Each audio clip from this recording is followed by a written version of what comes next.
So I think here we are again. Hi, and welcome back again, and welcome to another Saturday Microscopy live stream. Just give me a second to get everything sorted out. I hear myself, so I can see myself, and I see that you can do as well. So it's quite nice. Everything seems to be working. So first of all, hi again, officially now. Many of you probably have realized that last week I was not around. I prepared a little video, slightly shorter than usual, and today I would like to pick up on that a little bit. So I would like to again observe the bacteria that I had. That we looked at it last week. I would like to do some staining today, and look what I got here. It's a moss sample, and this is also one of the samples that I collected last week while I was not around. I'm going to, and I've already looked at it before, and it's full of life. At least it was full of life a few days ago. Still seems to be fine because I added a little bit of water here, so no, not to for it to dry out, and I was able to find a whole bunch of rotifers. Unfortunately, not a tardigrade yet, not a water bear, but many other. Also ciliates and so on. So we're going to have a look at this as well. Okay, give me a second still for to sort everything out. Wow. Okay, let me check here. I see myself still seems to have 32 people are already in the stream. So as always, if you want to leave some comments, please do so. Feel free to do so in the chat and also below. I need to go to live chat. All messages are visible. Okay. Yeah, as always, I'm just going to keep myself short. Again, hello all around the world: Netherlands, the United States, England, Scotland, Vietnam, and so on and so on. Okay, very nice. So what I thought is the following. I thought that I'm just going to pick up a little bit more on the technical stuff before we start with the moss observation. I just would like to show you, maybe also for those of you who were not around last week, who did not see the video. Of course, the video is of course online.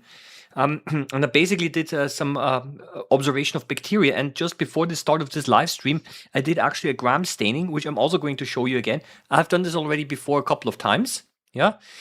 So this is something that I would like to show you again. I'm happy for any comment.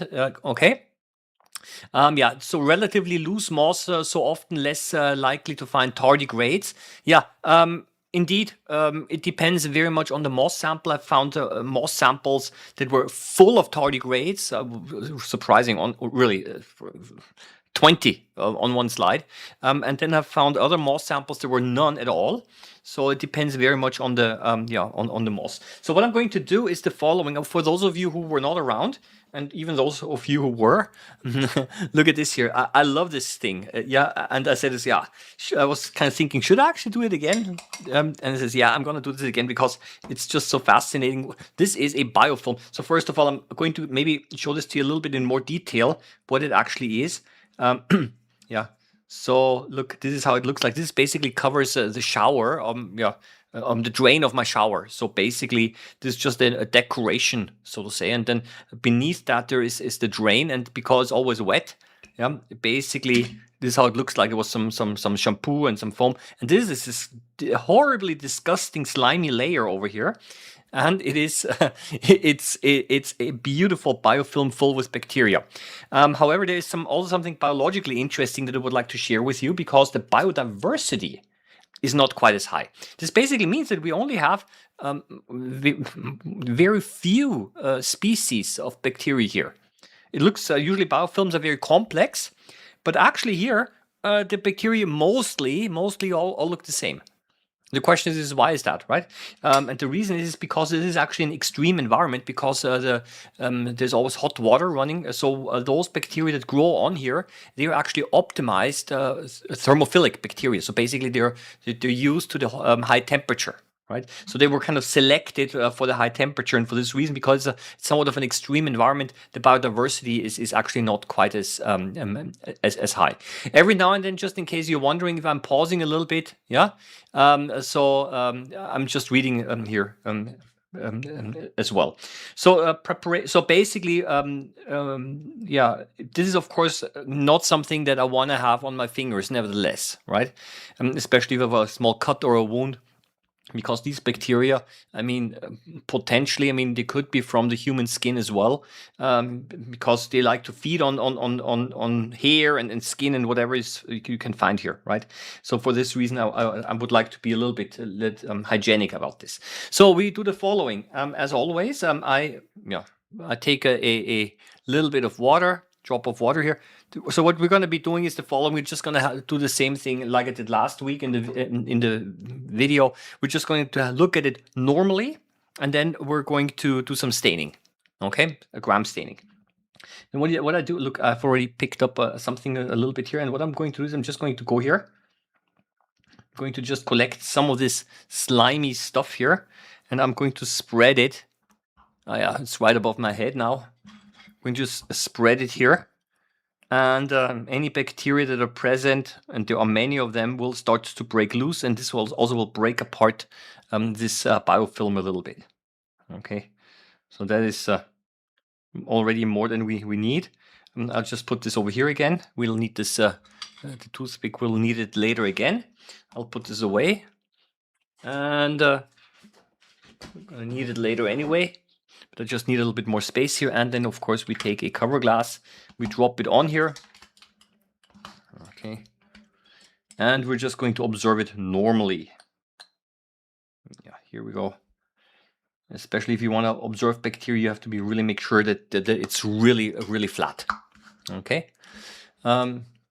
So a cold shower will get rid of them? Probably not. This is the question. Will a cold shower get rid of them? Usually it's like this, that, and that's actually biologically quite interesting. A cold temperature will usually preserve them. They will just go down with the metabolism, but it's not going to, normally cold temperature does not kill bacteria. So this is why freezing or cooling stuff will preserve them more, and they will how do you say, slow down in their cell division, but cold temperature will not kill. But if you go above a critical temperature, then it will actually kill bacteria. Yeah. So will phase contrast show more detail than staining? You're going to see. This is actually one of the things I would like to demonstrate, because the purpose is quite different between phase contrast and staining. So we're going to, this is the microscope view. I need to switch on the microscope. Where is it? Here it's on now. I will explain. Why do we use refrigerators? This is actually a very important one. Yeah, I will tell you, because this has to do something with enzyme activity. Okay, so let me quickly find this so that we can see something here, and then I'm going to explain you a little bit of the biology here, because this is absolutely, I think, not only interesting, but also very important. I don't like the arrow. So this is basically what we see here. Look, it's some bubbles, some hair, some fibers, pretty disgusting. So this is bright field. So and this is now 20 times. Okay. It looks messy, but 40 times. But I'm going to show you where the bacteria are, because here you can already see them. You can actually see some of them. The spiral-shaped bacteria. I love them. Some of them are actually moving around. Look, where is this? Maybe an arrow. You see, look at this guy over here with these are rods. These long bacteria are rods. Okay, those spirals bacteria are spirilla. And they actively move. So these are actively moving bacteria. So we go up 60 times. And here are a few. So this is a regular bright field. So most of you folks also have a regular bright field, so you should be also able to see that. Yeah. So, yep. So this is. I'm going to talk a little bit about the being resilient to the detergents and so on. So so this is just very briefly, and then I'm going to explain a little bit of biology, and then we're going to do some staining, and then we're going to look at the other things as well. So now this is now phase contrast. Need to change everything around here. Unfortunately, I only have a 40 times phase contrast. Okay. And the bacteria now, those little rod-shaped bacteria now appear darker.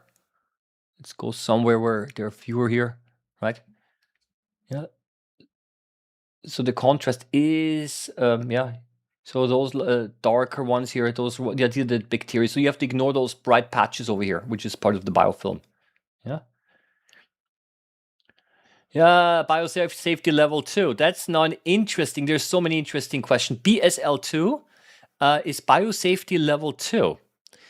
And this is actually an interesting one because, oh, look at this. I love this guy here. So I'm just going to leave it here now at phase contrast a little bit. And then while I would like to explain a few things. So first of all, there are some rules and some regulations. If you, for example, want to grow unknown bacteria, and actually these are unknown bacteria, right? If you want to grow unknown bacteria, then you need to be a licensed laboratory because it's already biosafety level 2. So now the thing is the following. However, I was not actively growing those bacteria. They were growing on their own in my shower. I'm just basically looking at them. Yeah. So actually, this is some kind of, I would say maybe some kind of a legal loophole, because actually pretty much everyone of us is growing unknown bacteria. So if you, for example, got some trash, some, I don't know, some potato peels and some other biocompostable trash, and if you kind of collect that, you are growing unknown bacteria, right? And you're already in an elevated biosafety level. Yeah? So that is, by the way, there are 4 biosafety levels, right? If you, for example, have heard of the recent Ebola outbreak in Africa, that's biosafety level 4. It's the highest biosafety level that people are basically working in spacesuits because they're so dangerous. Yeah. So, and we grow, correct. I grow a lot of bacteria in my gut. Definitely. I mean, there are so many bacteria that we're actively growing in our intestine, right? So in that sense, it's quite, quite interesting. So let me talk now a little bit about this, about the whole temperature aspect, because I think this is really interesting in that respect. So why does boiling kill bacteria, and why does cooling not kill bacteria, but we still, how does this work? The thing is the following. Living organisms, like those bacteria, they have a metabolism. So basically there are chemical reactions happening in the cells. And these chemical reactions are catalyzed by enzymes. So enzymes, they make those chemical reactions possible. And however, those enzymes are very, very temperature sensitive. So if you go up a critical temperature, then what's going to happen is that those enzymes break and the cell dies, because essentially they become inactivated. Yeah, so those enzymes, we say they denature, so to say, right? In biology, you say this. You heat it up, you boil something, and then those enzymes, they break, and the cell dies. Now, if you cool it down, what happens is the following. Those enzymes, they don't break, but they slow down, because at a low temperature, everything's much slower. So what we're doing is we're putting stuff into the refrigerator, food into the refrigerator, because it slows down the growth of those bacteria. And this basically means we're not killing bacteria when we cool them, but we're just slowing them down. But as soon as we boil it, then we're killing them off. The only problem is that sometimes those bacteria, they make poisons, and those poisons cannot be deactivated by boiling alone. So you got to be careful. Boiling might kill the bacteria, but not the poisons that they've made. Is technically growing moss in a jar also biosafety level 2, since there are many unknown bacteria there? Actually, the thing is the following. This biosafety level is defined when you're actively growing bacteria on Petri dishes, when you're actually working with them. But technically, we're growing unknown bacteria all over the place. Yeah, so it's a little bit interesting. So you know what? Before I move on, I do want to have a look here again. Okay, so this is again bright field. You see that actually in bright field, it also works quite well. And you have to find, of course, places where the bacterial concentration is not so dense. And then let's quickly switch over to DIC. And the really good thing here is that those bacteria move, right? Otherwise, it wouldn't be, they would still be visible, but obviously. So, and now I'm going to do the following. I'm going to switch over and blop. And this is now how it looks like in DIC, in differential interference contrast. Also quite nice. Yeah. So, so it's kind of fun observing the things. I therefore, one of the reasons also why I'm doing these live streams is because it kind of shows also that it's fairly, if you know how to prepare and if you know where to look for, it's fairly easy to actually find stuff to look at under the microscope. Yeah. I've been always a little bit reluctant with bacteria because I'm getting emails, I'm getting comments, and so on. They always ask, "Yeah, I want to grow bacteria at home, and how can I do that?" And then sometimes on YouTube you actually find some videos where people are actually taking fingerprints on and they're growing the bacteria on their petri dishes of the fingerprints. Because the bacteria then are transferred on petri dishes, and you can actually see the bacterial colonies growing. And that's actually that's biosafety level 2. And indeed elevated risk because those bacteria can actually grow on your body as well. So then that level only applies for petri dishes. So cultivating pond samples in a jar wouldn't apply. Maybe cultivating moss samples in a petri dish would be BSL2. I would say what the thing is the following is if you I would say it's probably a question of definition, right? I mean, if you're just collecting samples and putting them under the microscope, and of course bacteria reproduce on that sample, you're not really actively growing them, you know? And honestly, and that's also important to know, if we've got a moss sample here and bacteria starts to multiply on here, I mean, there are other organisms like rotifers and ciliates and tardigrades, and they eat them up as well, right? But indeed, I mean, I remember a long time ago, still at university when we did my microbiology degree. I mean, I know that our microbiology professor actually said the following. He said, "Is those the compost when you collecting kitchen scraps and when you're actually dumping them into a container and then you're composting it." He said that is full of bacteria. He actually warned us. He said, "Steer clear." Yeah. Because it's really high concentration of bacteria. So I would say probably for regular people, it's not a problem, but maybe if you're immune compromised or so, it might be an issue. Yeah. Yeah. So that is the question. If you went on vacation for a month and then that drain underside dried out, would there be endospore forming bacteria that would be the first to repopulate that niche? Maybe. But I have to be honest with you, I was actually checking, and unfortunately, I did not find any gram-positive endospore-forming bacteria there. Yeah, but indeed, that could be possible. Yeah. So endospores are basically little structures inside the bacteria that contain the DNA, which are able to survive high temperature. Yeah. Yeah. Collecting is different from activating it, cultivating it actively, though. Yeah. Yeah. Feeding a culture would be considered active culturing, if I'm not. Yeah, I would say so as well. So, for example, what sometimes people are doing, and I'm actually, it's also not a good idea, is the so-called that because as this traditional thing is, it's called a hay infusion. A hay infusion. So, what people have been doing back in the day, they've the microscopists have taken some hay, which is dried grass, and then they added water to it and simply let it decompose. And it's full of bacteria, but the bacterial concentration is really high, and it's actually not a good thing to do, right? Because you're kind of spreading around those bacteria. You know, so it's kind of a little bit interesting, yeah, in that sense.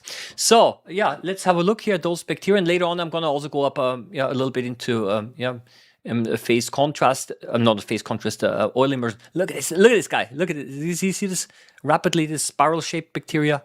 Yeah. Don't culture. Stick with jars and don't add nutrients, ideally. Yeah. So this is a general warning. And one of the I think that's also maybe one of the reasons why I'm actually showing those. I mean, I have cultured E. coli bacteria. Okay, and I'm a teacher, so. And there are even guidelines for us teachers when we want to work with bacteria. And it's very clearly biosafety level 1 only, which is basically means we can only use E. coli bacteria, which we can obtain. Yeah? So this is it even basically reflects in for schools. Okay. So what I'm going to do now is I'm going to go back to the desk view. We're going to look at this later, and what I'm going to do now is I'm going to also step you through the staining process. And I know. Sooner or later, everything does repeat a little bit. Yeah, but what we're able to see is always slightly different. I will now also tell you right now that the bacteria are gram-negative. Okay, so again, as before, we take a little sample here. And while the sample dries, I'm going to explain briefly what's the difference between gram-positive and gram-negative. And it's, again, this is not something that you have to do or should do, or that anyone who's into hobby microscopy usually does. That's not, really something. I'm going to show you anyway, because sometimes people want to know. I have done this already before, a couple of times with other specimens. And so we don't want to have too much of this slimy biofilm. This slime that you see here, that's usually some kind of a polysaccharide, and that the many bacteria and so on produce, because it allows them to actually stick together. Because if they form a biofilm here, then they're not flushed away so easily. And it also makes it more difficult for detergents, soap, and so on, actually to reach it. And having said that, I mean, we're not using very aggressive detergents. In a shower, you use soap, and unless you're cleaning the whole thing with some very aggressive bleach, whatever, I mean, they're going to survive that. They might even use maybe the soap as some kind of I don't know, nutrient, maybe even. Okay, so this is number one. So what I've done is I've suspended this here in and now I have to air dry it. So and what I'm gonna do now, simply to speed it up. You know this here, right? This is my coffee warmer. This is basically not connected to USB, because it would take too much electricity. So I bought myself one that actually has a real power cable connected. I'm just gonna put it on here, 40 degrees. I'm just gonna wait now, and as we wait,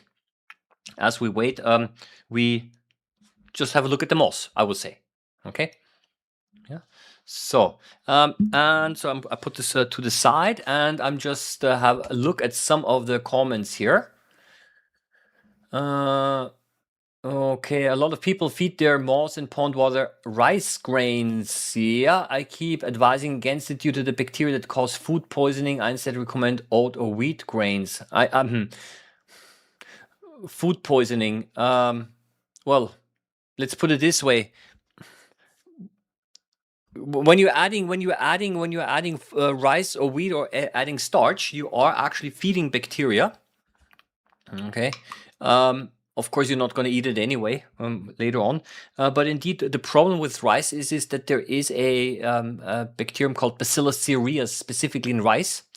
And this might actually cause so-called severe food poisoning. So that's why you don't want to, every time when you're adding wheat grains or rice grains to a sample, you have to make sure that the bacterial population does not explode. You have to make sure that there is enough oxygen available, so that the ciliates and the rotifers and the other microanimals that are in there, that they're actually able to eat the bacteria. Because if the bacterial population explodes too quickly, then what's going to happen is that they push down the oxygen level so much, the bacteria consume so much oxygen, that all of the other organisms are not able to live. So you have a complete, tipping of the food chain. Yeah. So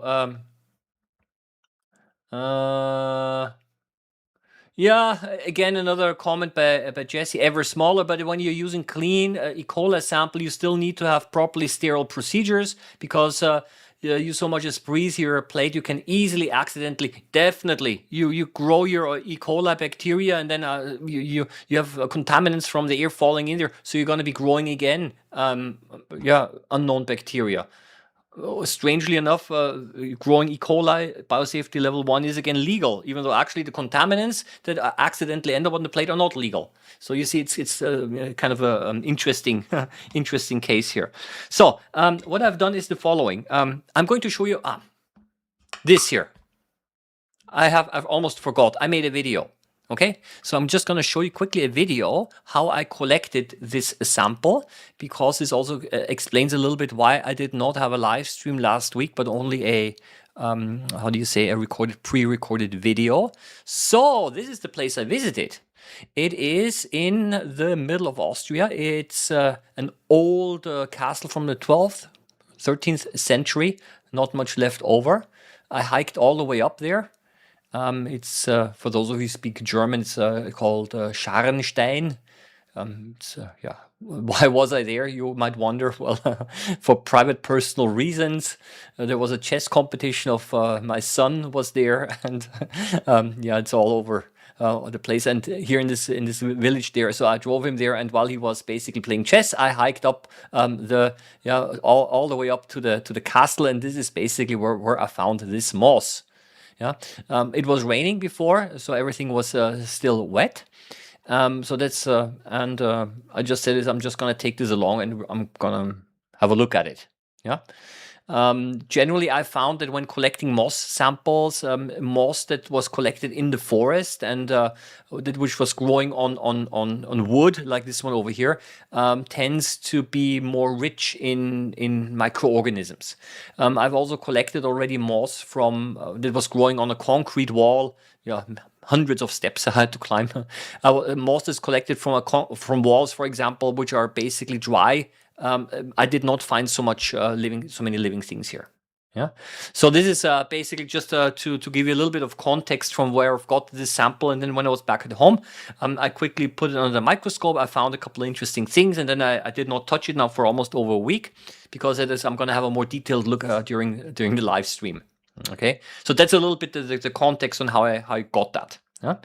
So yeah, now we'll go back to the desk view here. Here we are. And now I have to get out whatever there is in there. And in order to do that, I usually, I mean, of course, you can also touch it with your fingers, but it's easier sometimes simply to take, where is this? Yeah, I've got some tweezers. Yeah. Something like this. Yeah, at home I also added a little bit of water to prevent it from completely drying out. Look, this is actually a good place here as well, the bottom side of the moss. Yeah.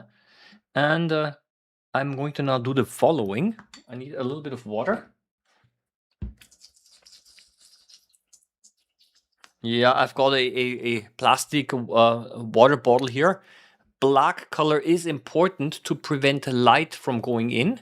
Otherwise, you're going to have some algae growing inside the bottle over time because, of course, the algae and yeah, they need light for photosynthesis. That's the reason why I bought myself a black one. And for the alcohol, which I'll need later, is I can, of course, use a clear bottle as well. Yeah.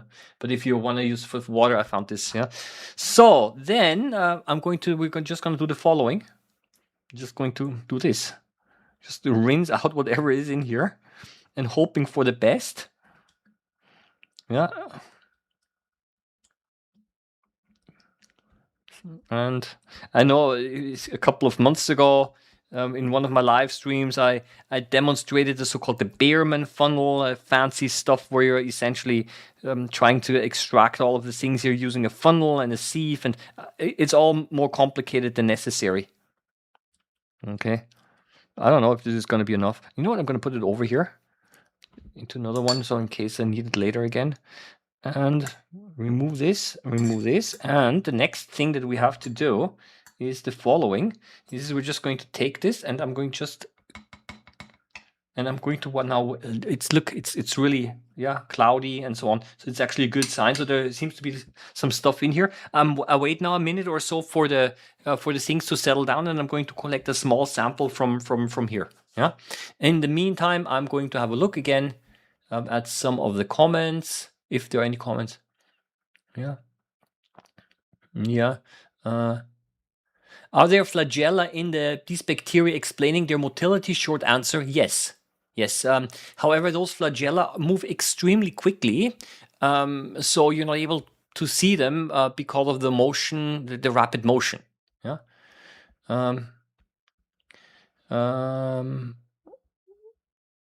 Okay, to be honest, I find rotifers, tardigrades, euglena, and even algae a lot more interesting than bacteria. Yes, indeed, bacteria are significantly smaller, yeah, why I consider all of them, of course, interesting. But what fascinates me about bacteria is that when you look at different places, then you're able to also very often find different types of bacteria. Yeah. Ozone generator in the refrigerator and it kills bacteria. I'm not surprised. Ozone is highly oxidizing. It's highly oxidizing. So ozone O3 it reacts with organic substances. However, there is a problem with high ozone concentrations, and that is it's not good for you if you inhale it. That's number one. Ooh, what's the look? A little insect here. So that's the problem. And the number two, that ozone also starts to attack plastics and also rubber. So apparently, when, for example, rubber seals and so on, rubber gaskets and so on, when they start to become, how do you say, brittle. Yeah, that is sometimes because they've over time reacted with ozone. So while ozone actually does kill bacteria and it is actually also used for disinfecting, I've heard of I think darkly I remember some people have been using ozone also to disinfect water. They're kind of bubbling ozone through water. It's a very aggressive gas, and this basically means it's also going to attack your own cells. Yeah, so in that sense, would it work? Sure, but I would say maybe it's ozone is going to work even better than you probably want it to work, because it also starts attacking other things. Yeah. Do you keep notes from all the things you sample and examine under the microscope? This is a super embarrassing question. I tell you, embarrassing question, because there's always this difference between good intentions and then actually not doing it. I bought myself a little notebook, and oh yeah, yeah, yeah. The last entry was from April. 100 times phase contrast of bacteria in urine. Very good image quality, and so on. So what I do is I keep occasionally some notes, but I should probably do this a little bit on a more regular basis. Yeah, but I do actually recommend also keeping of a little lab journal. Of course, all handwritten. That's also yeah. So let's do the following now. Let's let's have a look. I'm going to need a slide here, and I don't know. I'm just going to carefully, and we're just gonna hope for the best. Honestly, it's always a little bit of a. So the first thing that I usually do before adding a cover glass is at low magnification. I'm just going to look at the drop. Because as soon as I add a cover glass, everything's spread apart. And right now everything's a little bit more together. So let's have a look here. So I need to have...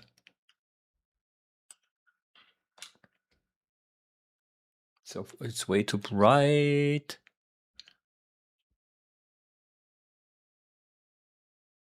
Yeah, okay. So, and the resolution is going to be pretty bad. There is no cover glass, obviously. Okay.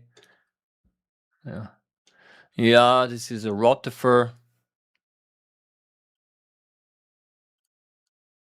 Yeah. There's plenty of stuff here, as you can see. This here seems to be a mite. This one over here, I'm going to add a cover glass, and then we can actually, yeah. This one here looks like a mite. Yeah.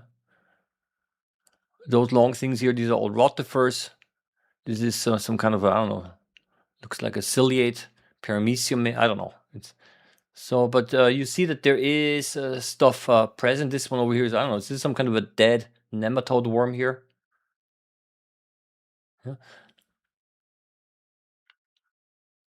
So this is was actually from all of my moss samples that I've observed. This is actually one of the slightly richer ones. Yeah. So I don't know what this is here. So I've seen also actually several mites and other arthropods as well, but also surprisingly many rotifers. So I'm going to do the following now. As we wanted to have a look at this, I'm going to add now a cover glass. So the only question is where is it? Here it is. So up. Because the cover glass does allow me to go up way much more with the magnification. Cover glass is not floating. That's good. And yeah, you know what? I don't know. Of course, when you add a cover glass, everything's spread apart much more.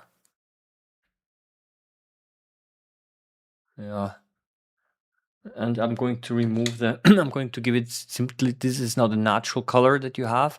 Sometimes the natural colors are good because then you're able to see more the things that are green, like for example, algae and so on. Yeah, yeah. And let's have a look at this one over here. And then we just go up with the magnification. And yet more. And this here. And we open this here a bit. Okay. Ah, yeah, this here, what you see, this oval thing here, this almost looks like a either an empty egg or the test of an amoeba, the shell of an amoeba.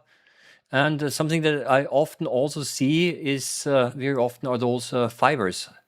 And yeah, in many samples I'm able to find those, which kind of worries me. They don't have to be necessarily all bad, but many of them actually also synthetic and basically are microplastics. Yeah. Okay, but I'm not so super happy now with the. Ah, yeah, that's maybe a little bit better here. Yeah. So, and unfortunately, and this is a little bit the pity, while I was checking, I was not able to find any water bears, which was a little bit of a surprise because usually when I collect moss from a forest, then there are plenty of water bears, tardigrades. So maybe we are going to be lucky, but I'm not counting on it anymore because very often is if you find tardigrades, there are plenty of them, and if you don't find, then even looking hard for them is not going to make them appear. Yeah, that's a little bit the problem here. Yeah, so would be kind of interesting to find out what actually determines which type of microorganisms or microanimals are present. Yeah, yeah, but let me quickly check again some of the comments here. Sometimes here, comment. If you use a centrifuge now, will you get more concentration of life or only more debris? Both, as a matter of fact. That is one of the problems with the centrifuge, that it does not discriminate whether it's alive or not. And very often it's used in the pellet. You find both, more of both, and sometimes it's like this, that those that are able to move, you have to be very quick because they might be in the pellet, but they might actually actively move again back out. Yeah. So and then yeah, so you have to be a little bit careful that you work quickly. Yeah. So that's of course a worm. Yeah. Yeah. So this sometimes it's also like this, that there are indeed tardigrades and other animals. They like to sometimes also cling a little bit to the leaf or to the talus of the moss. The leaves are called the talus. Yeah. And what I could now do is of course, I could take now some of this water sample here, put it into a jar and add a wheat grain. I might actually do that. And then, hopefully by next week or so, we can actually actively grow. And then usually have many more paramecia and other organisms present. But you see, that's one of the disadvantages. That's why I always look a little bit first, at the drop of water, because without a cover glass, because you simply see it way more concentrated. So that's what is this here? I once had something that looked similar like this, and then when I zoomed in, I discovered that these were kind of cyanobacteria. Yeah, I bumped into it. Yeah, I was a little bit too quick. What is this here? Spiky thing looks like some kind of a plant here. I'm gonna try to find this again. Here it is. Here it is. Here it is. Okay. So let's go up.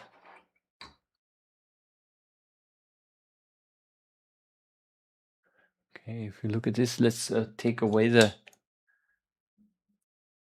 You actually can see that it does look a little bit green.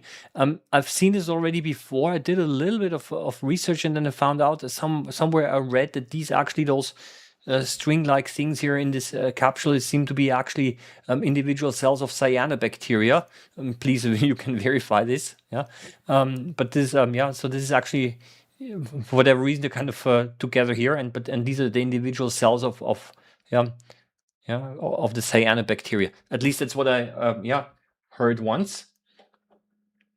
So it looks a little bit like almost like an egg or something, but actually it's not. And one of the things where you can actually see it a little bit, it could be, I don't know, I don't want to overinterpret, but many cyanobacteria, which are growing in chains, they have a slight form of cell differentiation. So you see that some of the cells look a little bit different or a little bit larger than the other ones in the chain. These are sometimes referred to as heterocysts, and they have special functions like nitrogen fixation and so on. Yeah. So this could be an indication that indeed these are cyanobacteria, also formerly known as blue-green algae, but they're actually not really true algae, but actually they're prokaryotes, they're bacteria. Yeah. So I'm quite happy that I was able to find this here. Yeah. Let me read some comments. I have the notes, problem with photos and videos later on, which come from which sample magnification. Yep. I have another recommendation, which I'm going to show you. And then I'm checking whether, yep, it's already dry. That's good. Okay, so our bacterial sample from before is already dry. Have you ever been so unlucky as to encounter bed bugs? Honestly, unfortunately not. I've basically, I was actually hoping to find bed bugs and also mites, dust mites from my bed, and I was running around with a sticky tape and collecting dust, and I was not able to find any of those, unfortunately. I know most people would like to not have them, but I was actually hoping to find a few, but yeah, unfortunately not. Yeah. So, could gram-positive and negative apply to things other than bacteria? Are they used for other things? No, they're not used for other things. Gram-positive and negative, and when I do the stain, I will explain you the difference is specifically only used for bacteria, this terminology. Yeah. Okay. I wonder what this white stuff on my coral cactus is. Looks kind of dry. Those white places is probably lacks water. Yep. Okay. I have, yeah. Okay, I'm quickly going through here. Moss in forest is mostly shaded. That castle was full of sunlight. Might that account for the missing tardigrades? Well, let's put it this way. I collected specifically the moss. I collected not directly at the castle, but it was actually on the way down when I was walking through the forest. So it was actually mostly shaded, and it was actually quite wet as well. That's why I thought, cool, that's a great place. But unfortunately, as you can see, not. Yeah, and I can indeed, it's not because when I came home, I immediately tried to find a few of those and was a little bit disappointed that I could not, but I did find other things. And right now, the question is, where are they all? Yeah. And so maybe I have to concentrate them a little bit more. Yeah. You have to take for identifying them. You actually have to take your time. You have to sit down and you have to take an identification book, and then you kind of try to capture a picture maybe and document what you're able to find. But yeah. Those, for example, here, this looks very much.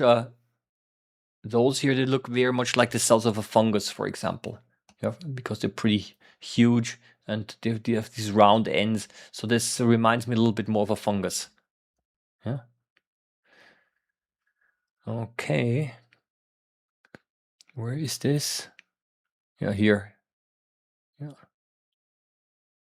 Yeah. Plenty of of organisms. I mean, some people actually asked me, and I don't know if I should do that or not. Yeah, could you not add some, I don't know, different substances to them, like alcohol, and see what happens, or some acid, and kill them, and see how what happens. Yeah, I could, but then they just stop moving, you know. Ah, that's also an interesting ciliate. Those ciliates are actually, they move quite quickly. Just let me see. I might actually try that now before we do the actual staining. Look what I got here. And this might actually be worth a try. So I'm just going to show you. I need to have the desk view again.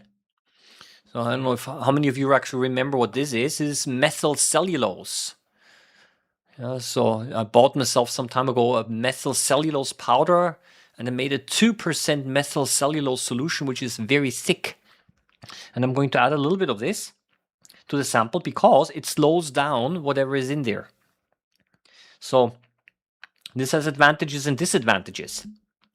Of course, when those microbes, when they slow down, they're easier to observe.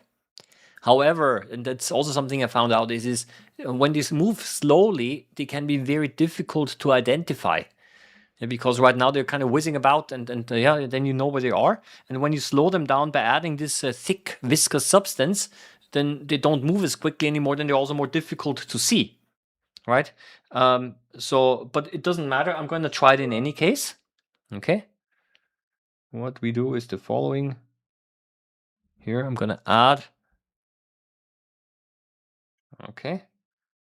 And I'm going to change the tip because I want to have a clean tip.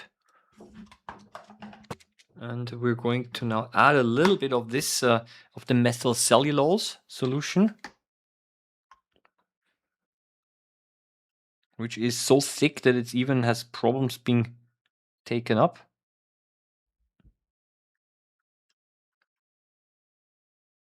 And now we have to kind of mix it in here. And I'm going to put this away again. A second, I have to put this away. So here we go. It's very thick. Of course, if you mix it with a little bit of water, like I'm doing right now, it becomes a little bit thinner, luckily. Yeah, there are, of course, also bubbles. Okay. So let's give it a try. Those bubbles are a little disturbing. And then no guarantee that this is gonna work, okay? Again, many of the things that I'm just showing you, I mean, you just have to try several times and then hope for the best. Right now I'm going to add this. Some of the bubbles might be pushed, hopefully, to the side. Okay. And then we're going to, this is how it looks like. And then let's have a look. Here we go. We start again at lower magnification. Some bubbles. Yeah, and I'm not so happy with the. Yeah, you see, it's very viscous. And now, yeah, here's one, a rotifer. You might already see that it's not able to move quite as quickly as before. Yeah, because in this thick viscous solution, its movement is quite inhibited. Yeah.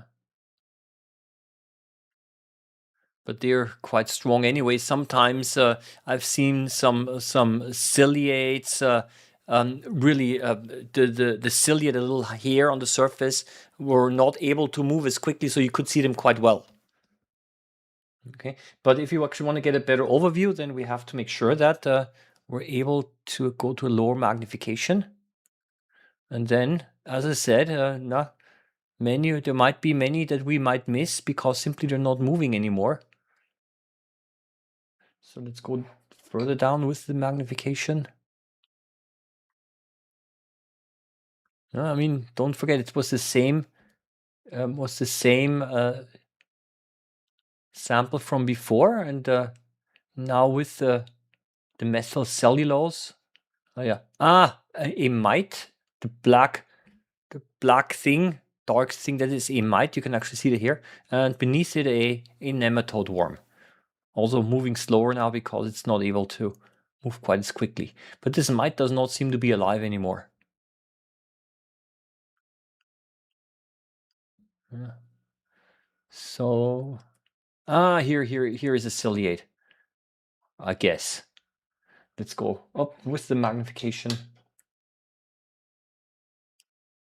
Okay. Those guys were swimming around very rapidly before.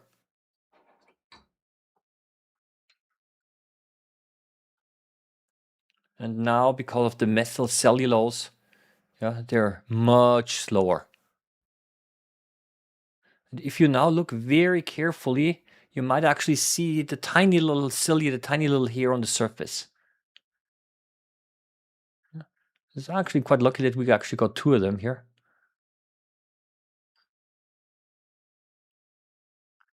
So, but let's close this a little bit more. Okay, yeah, it becomes too dark otherwise. So I'm gonna try now the next thing. This is now 40 times. I wonder if, let's see if I can get 60 times. I'm already touching the see, it's already touching the cover glass. Not good. It was touching the cover glass already because, so of course I lost it. Yeah, if you want to go, yeah, my 60 times objective, the working distance is so small that it's going to be completely flat. Otherwise, if it's only slightly higher, then it's going to already make contact with the cover glass. Yeah, and then of course we lose the specimen and we have to start again at a low magnification. Let me see a little bit. Let me read the comments again.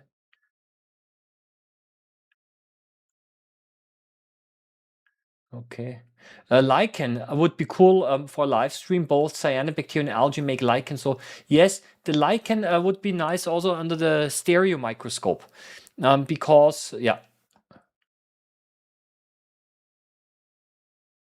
Yeah, here. Yeah, okay.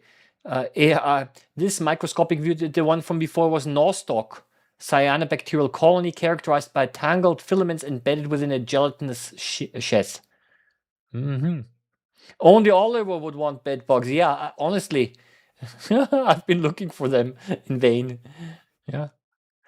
Quick count, the rotifer cells should be around 1,000. Yes, I actually did some. I was wondering, how did they find this out, actually? How many cells a rotifer has. And apparently, I read somewhere back in the day, they actually were able to stain the DNA of the nuclei, and they were counting the different nuclei in the in the rotifer somehow. It's fascinating. Yeah, again here a ciliate, and as you see, significantly slowed down because of the methyl cellulose. In case you're wondering, let me check just a second. I can actually show you the methyl cellulose powder if I find it.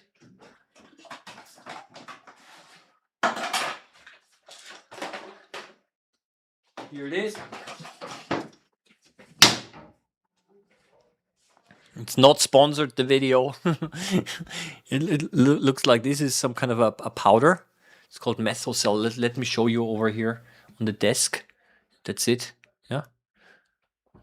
And it's used also for cooking, for actually making a food thicker. Yeah.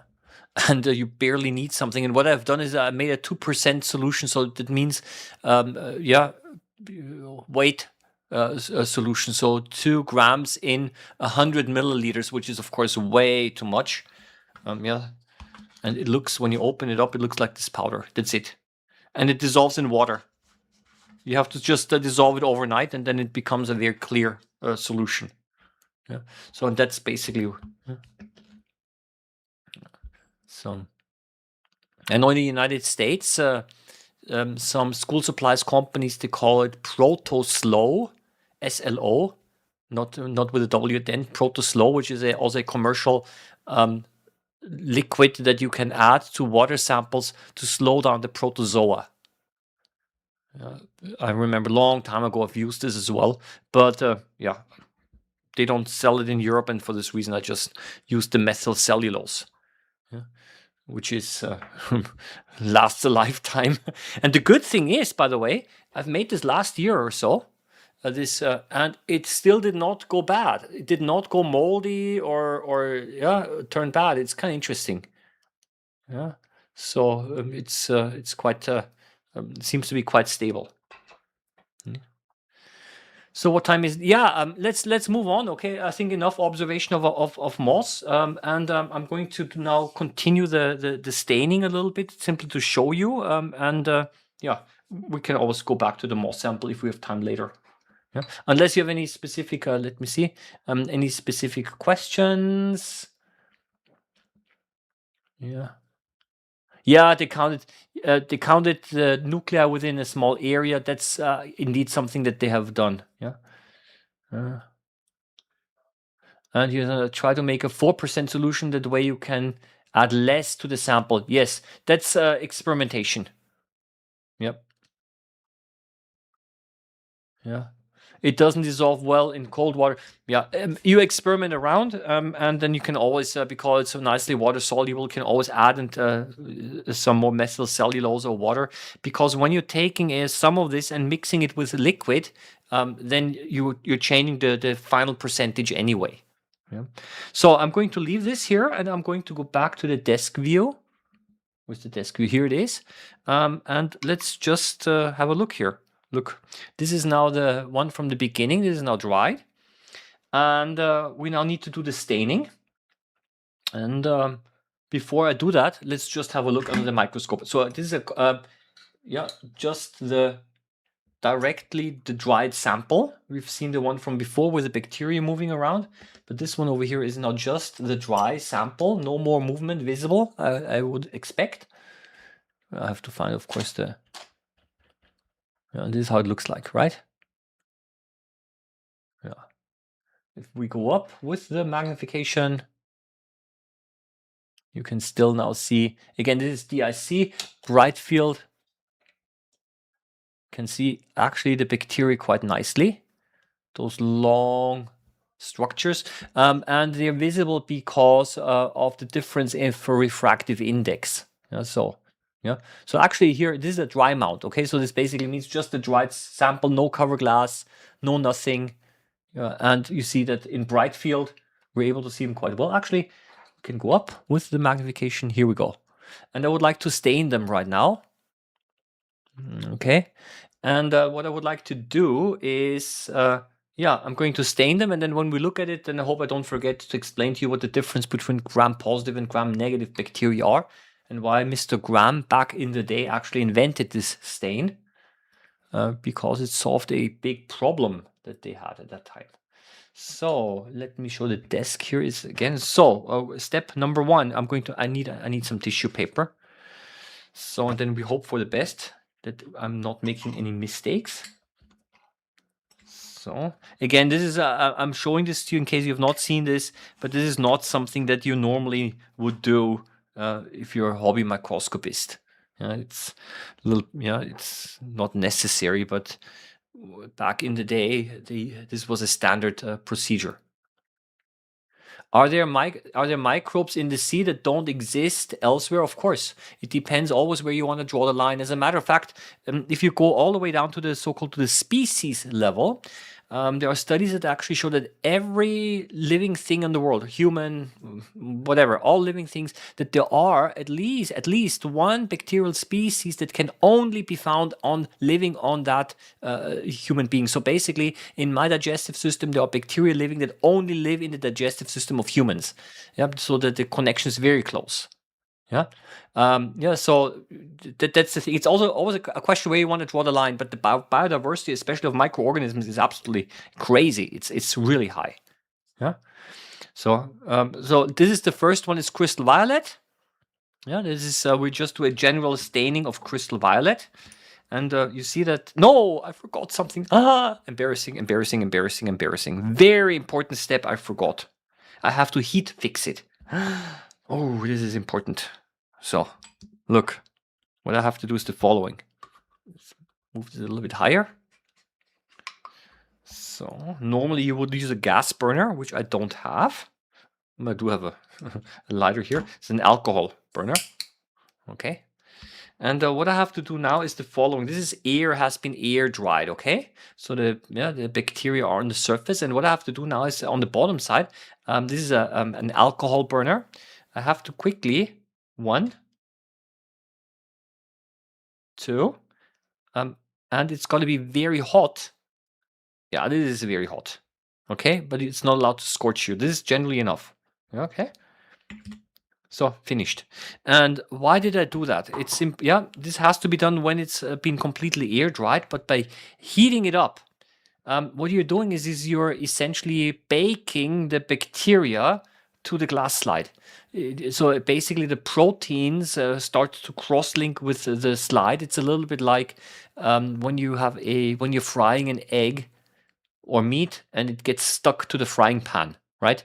This is basically what we've done here, because I do not want to wash those bacteria away because I'll be adding now a stain to the surface. So this first heat fixing step, which I almost forgot, is really important. Okay, and again, it should just be hot enough that you're just barely able to hold it. Yeah, if you make it too hot, you're of course burning it. Yeah? So heat fixing completed. Okay. So, and I now need to add a little bit of crystal violet. So this is a general stain, and yeah, and normally what I will do now is I will use a, how do you call this, a toothpick. I will spread it a little bit just to make sure that, and this is will pretty much stain everything. Yeah, so that's it. Yeah, so the bacteria that are on here and also other cells that might be on here will simply generally be stained blue. Yeah. So this is step number 1. However, what we have to do now, we have to now add some iodine solution, and that, it's known as, and this iodine solution will now cause the will cause a chemical reaction with the stain, so that there are basically crystals forming inside of the cell, so that the stain will stay inside the cell. Yeah, so it's a chemical reaction that the iodine does. So normally we use iodine for starch reaction, but no, this is not the reason why we're adding it now. We're just adding a drop here. Okay. And this will now cause the stain to react inside of the cell. I'm just also going to add here a little bit. And look what happens. Yeah, the stain actually starts to disappear almost. The blue stain. It becomes completely transparent.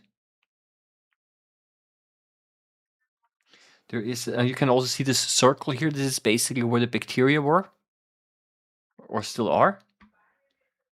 It's in chemistry they call this a so-called a mordant, the iodine, which causes basically which causes the crystal violet to actually react inside the cells and to basically stay there.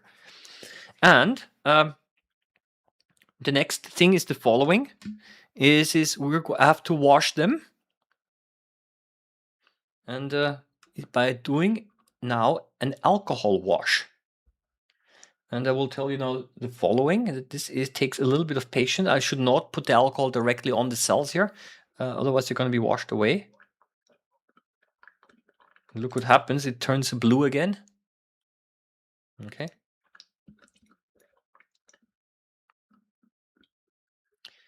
And as I have told you already before, the cells, because of this whole procedure, the cells seem to be gram negative, so basically they will not stain blue. Yeah.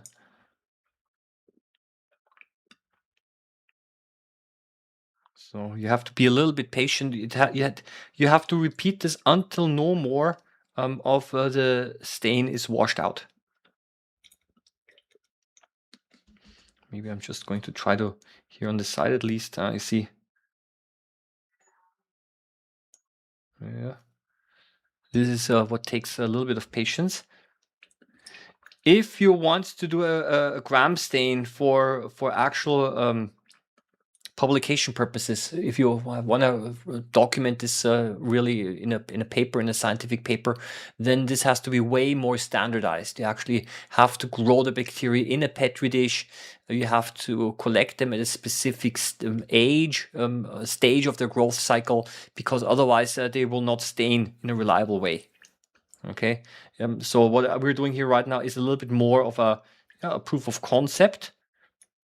Yeah, but it is not would not be a valid because it's not standardized enough. I think this could be enough. Okay. I'm just checking a little bit. Yeah. I'm checking a little bit what you've written here. Is it possible to do heat fixing with your coffee warmer? I would say I've not tried it. But it's got to be hot. It's correct. You do not need 100 degrees. I've always used the standard where it says is you take a Bunsen burner or an alcohol burner and basically pull it through the flame 2 times. It's going to be very hot. I have to see if with a coffee warmer, if this would be enough. Otherwise, you know what? You don't even need a coffee warmer. You can actually just directly use a lighter as well. Yeah. So I've been doing a little bit, been overdoing it a little bit maybe. Yeah. So I think this could be enough. And this already shows me something. And that is the following. You see that just by looking at it, it's not really quite blue anymore, right? I mean, of course, there's some blue patches here, but yeah, and this basically means that the alcohol was able to remove most of the stain. Yeah, and this basically is an indicator that we have so-called gram-negative bacteria.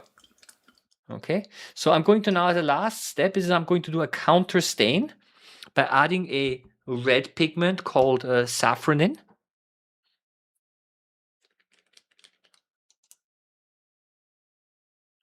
Okay, we have to add add a little bit of this here as well.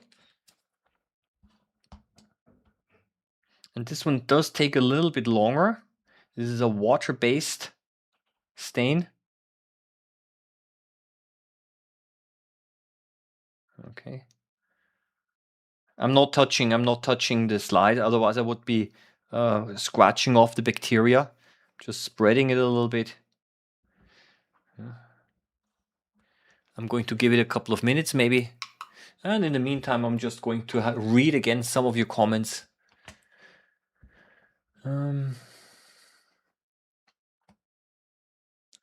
Okay.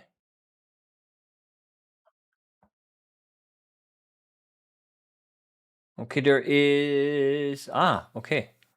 Zellkonstanz.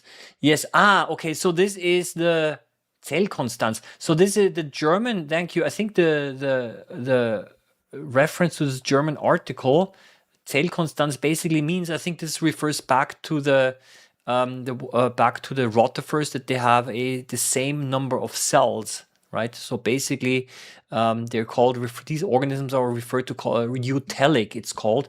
There are certain animals out there, especially those microscopic animals like rotifers and tardigrades. When they're grown up, they have always the same number of cells. In humans, it's different. Every human has a different number of cells, obviously. We all have a different size, but for those organisms, they have a consistent number of cells, so that each cell in their body can be traced back exactly the same way. Different hydrophobic plant surfaces. We have to have a look at some of the how do you say, some of the plant hair that are present. Yeah. So look, I think I'm just going to leave it at that here, and I'm going to now I'm going to use water to rinse it, to wash it. Yeah. So let's have a look here. We're going to now use water. Okay. So, and that's it. Okay. And now I have to dry it again. Look, and now I'm going to do something slightly dangerous. Not dangerous, but something that, yeah, you have to be careful. I just want to remove the water droplets here from the surface. So I'm without rubbing it, just quickly going to flip it over. And that's it. Okay. So it's still quite wet. So because I wanted to use oil immersion here, what I'm going to do now is I'm just going to put it again on my coffee warmer. And here you were asking how hot it can go. It's 40 degrees, 55, 65, and 80. I think it's not necessary to go that hot. And I don't think that it does feel hotter than 80. I gotta be honest with you. So I'm not quite sure to what extent this temperature is actually also valid. Yeah. Let's see how colorful it is. The drain in Oliver's house must be very colorful. Let's see how colorful it is. Yeah. Yeah. So, yeah, it's slowly starting to dry.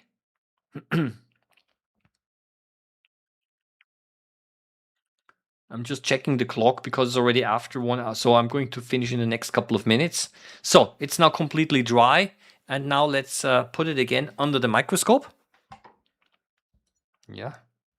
So this is just to remove the water. So, and now we're going to start again at a low magnification. Again, there is nothing, no cover glass, no nothing here, right? Look what we see here. Go up. Let's go up.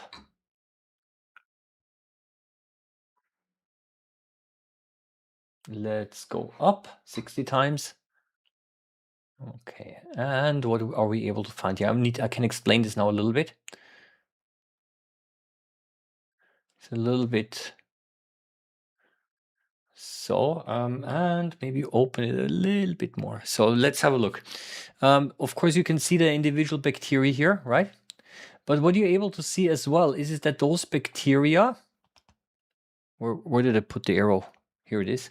That those bacteria actually look bright on the inside, right? Yeah. So that actually means that they're gram negative, because if they were gram positive, they would be dark blue from the crystal violet. So there are two different types of stains, and what you see over here is those blue patches that you see here. Looks very much like a cell from my own body, a skin cell, for example, that was also caught there in the drain. But those bacteria here, yeah, they look very, not blue, so to say. Indicates that they were not able to retain the crystal violet, and therefore they stain gram negative. Yeah. And this is a little bit an indicator also that we have mostly or only gram negative bacteria here. Is actually seems to be an indicator for me that indeed there might not be a very big biodiversity in here.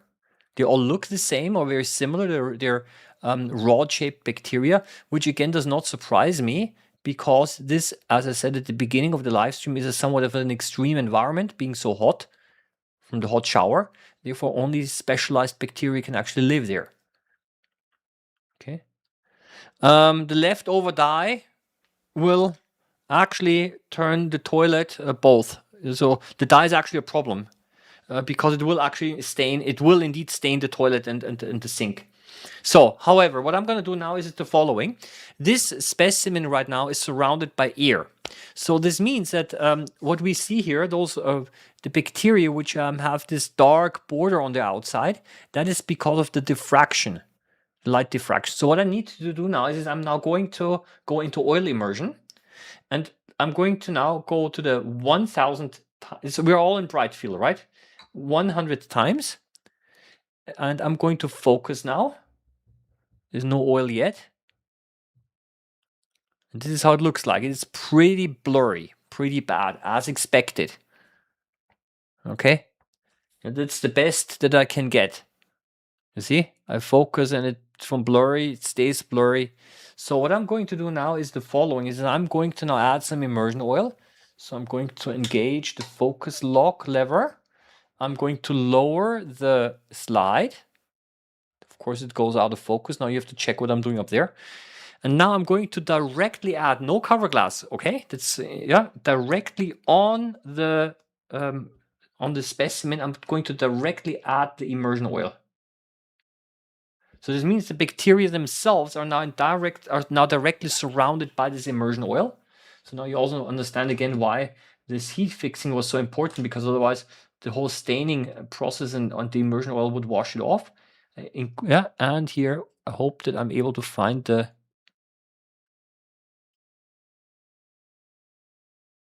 Here, look how it looks like.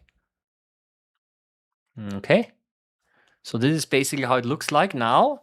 And now we can actually see much better that the bacteria, look at them, they actually stained red. Okay.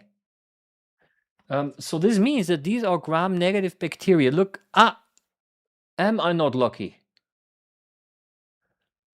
Beautiful. I could not believe it. This is something I did not expect, because now we actually see a nice comparison. Look at those here. We've also got gram-positive bacteria. Look, this is a colony of. Do you see that those cells here, they stain dark blue? These are gram-positive. So this seems to be a colony of gram-positive bacteria here. And those over here, they're all gram-negative because they stain red. Okay. So this is actually I did not expect this. I did, yeah. It's a nice coincidence. Yeah, this indeed here, those little rods that you see here, yeah. And now you can actually see the staining difference. Yeah, these are gram positives, and all of those others, yeah, they are gram negatives. This is nice. Over here, maybe as well. Yeah, look, these are gram positive cocci. Looks like it. They are gram positive, of course, right? And they're round. Yeah, I could not see them because they were much smaller before, and they're all kind of together here because probably I've actually they were growing probably in a small colony on the biofilm, and I kind of yeah. And here again, which kind of makes sense because those remember those rod-shaped long ones, they were always constantly moving around, right? They were easy to see. And of course, they did not stay then together in the colony because they were spreading around. And then over here, I've got them. Yeah, these are definitely, yeah, bacteria as well. And they evidently are not moving or were not moving. That's why we could also not see them quite as easily before, and they were also smaller. Yeah, it is actually quite nice. I'm happy. I'm happy with this. This it seems to be this long thing. This seems to be some kind of hair. Yeah. This down here again appears to be almost like a skin cell or something.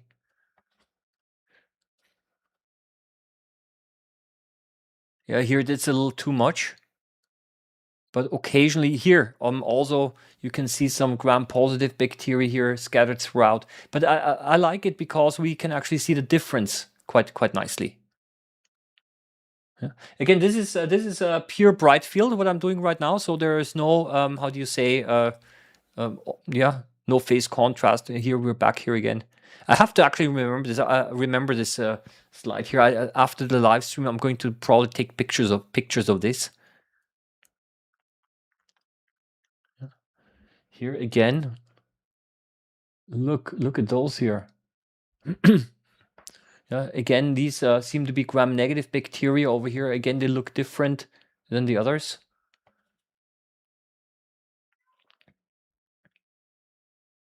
Yeah, here, lots of other stuff here as well. I'm fairly here also a microcolony. You see very often when you see a whole bunch of bacteria bunched together, then they also have often very much a similar shape because they're the same type of bacterium. Yeah.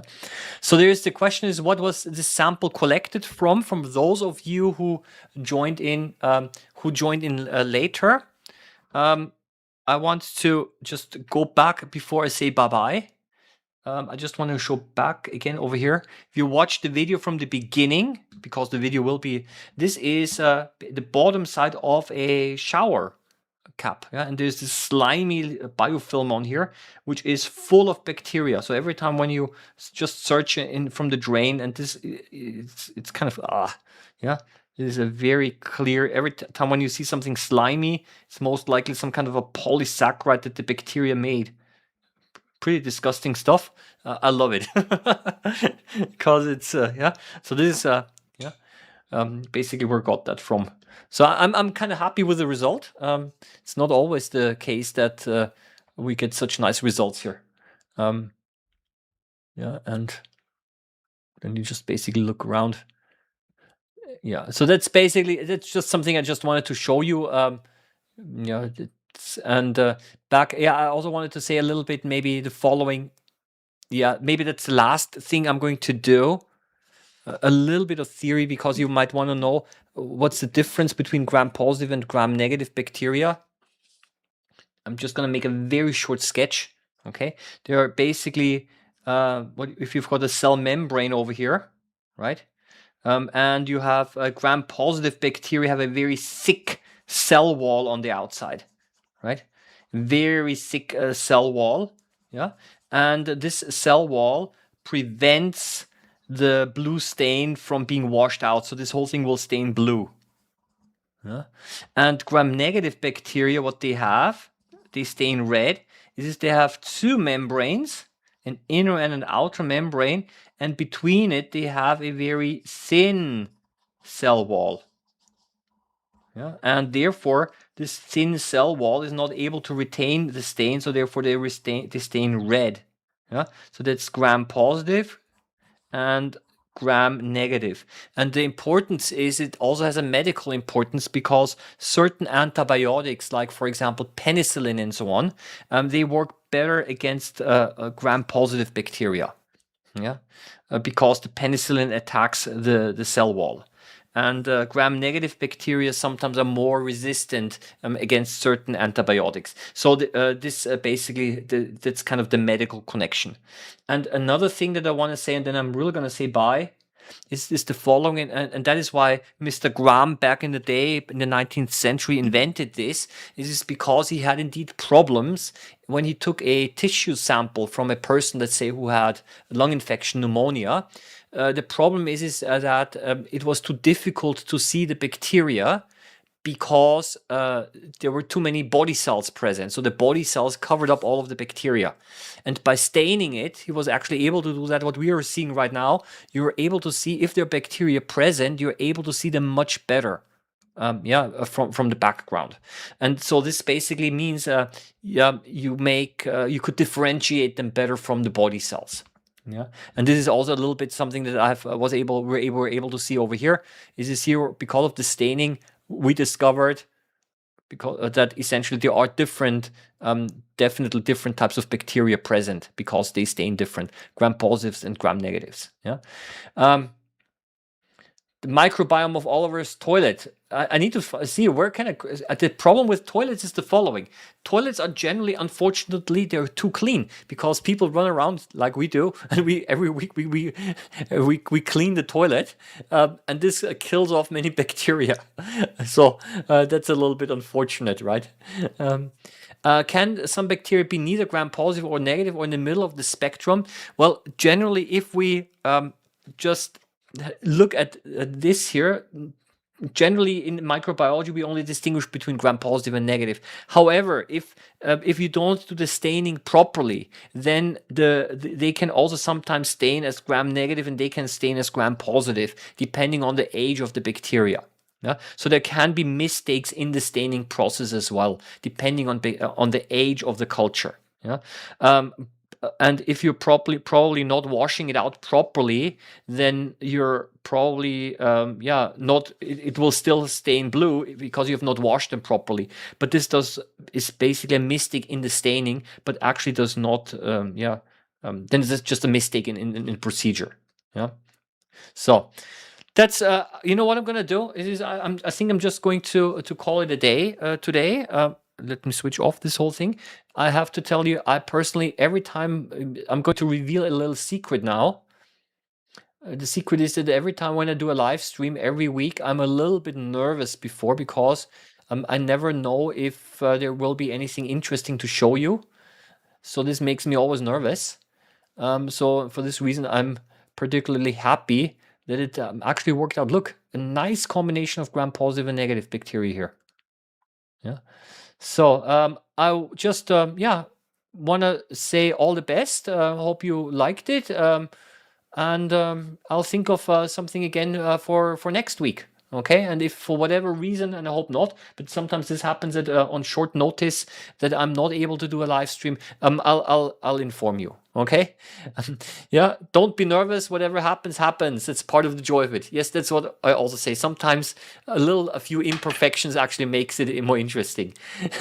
I wish you all the best, and yeah, thank you that you joined me again. Happy microbe hunting as always, and hope to see you again. All the best. Bye bye.